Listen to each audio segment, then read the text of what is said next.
Hey, welcome to the fifth episode of this series, and this one's going to be about the last cross edge. It might seem a bit weird why I'm spending one whole episode on two pieces in the entire 4x4, but I think this part is actually really important to get right because it's the transition phase between like kind of the Yao method into normal redux and then into 3x3. And so this is um a part where I see a lot of people stumble on and pause for way too long.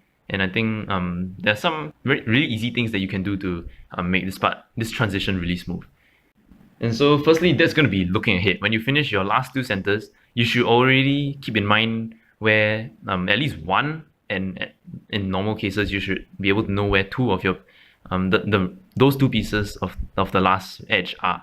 And so when they end up in this position, you can instantly go straight into your last edge.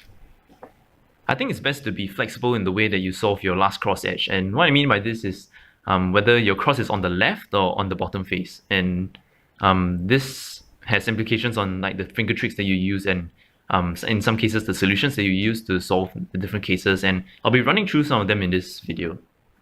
So the first case is going to be when your two pieces are in diagonally across from each other and they can be joined up like this. And the best thing to do in this case is just to take it out, restore your centers, and then insert it, and it goes straight into edges. The next case is going to be when your two edges are directly across from each other, and there are two ways you can solve this. The first one is rotating like this and doing a U2 so that they can join up when you do an R2, and then you do something similar to the case before. Or you can actually consider just rotating so that your cross is on the D layer, and then just slice, flip, insert. So these were the cases where the pieces that formed your last cross edge were in the middle layer. And so when you have one of them in the middle layer and one of them not on the middle layer, things get a bit easier and it's much more finger trick friendly. So for this case where it's just kind of hanging on the side, you can insert it like this. So you push this one down, you slice it, and then you insert this piece into this slot.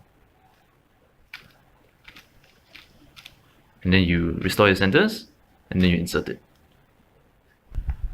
It's also the same idea for cases like this, where the piece in the middle layer is on the left instead of the right. And for this, you can do this, and then insert. So the next case is going to be when they are on the right side. And this is a bit annoying, but you can simply insert one of them into the middle layer and then just solve it as one of the normal cases that you had just now. The most annoying cases are when you have your cross edges not in URF faces and they're like on the D face. What I recommend when you have these kind of things is that you just rotate it up and then you just solve them normally. So in this case, you can your cross pieces are here, so you slice, insert, slice, and then you insert. Something that Jaden McNeil does is to solve his last cross edge even before he does his centers, and so there's no restriction on like having to reform your centers so you just solve them normally, and then you attach them to a center bar. So you just do this, and then you continue your centers as normal.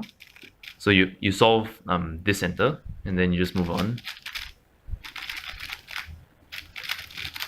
And then what this does is that your last cross edge is going to be a very straightforward insert like this. And you don't have to think about it anymore because it's already been done. Whether this is advantageous or not, I don't really know. I personally don't use this, but I think it's definitely viable. And Jaden McNeil is a fast 4x4 solver. But where in cases that I would recommend this is when you finish your first three cross edges and it so happens that you already have your last cross edge formed. And what you can do is just implement Jaden McNeil's technique, storing it with one center bar, and then solve your centers as per normal, and then just rotate and insert your last cross edge. Because that will save you a lot of time and you won't need to reform your edge but after you destroy it when you do your centers. Yeah, so that's about it for the last cross edge. And if you have any questions on like how you should be solving specific cases, you can leave them in the comments and I'll try to respond to them. Alright, see you in episode 6.